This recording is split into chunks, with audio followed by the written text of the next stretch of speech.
Hello po! Gumawa na naman ako ng yakitori. Ang dami nito. Ang sakit ng kamay ko. Pero worth it. Ito ang seseri or yung meat ng leeg ng manok. Yan. Ang gagaling po ng mga ihaw-ihaw dito sa Japan, no? Ito naman po puwit ng manok to. Pero ikinat ko po ng maayos. Yung kulay dilaw po na yan, hindi ano yan tabayan ng puwit ng manok. Hindi po yan poops. Ito naman, laman ng manok po yan. Hi! Pinapray ko na po para sa nalalapit na 10th year anniversary ng Izakaya Maijan.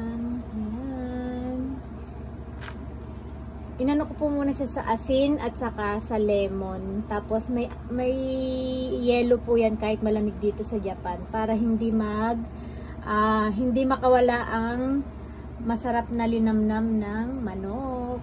Yan. Tapos mamaya mamarinate ko naman po siya. Yan lang po. Bye bye.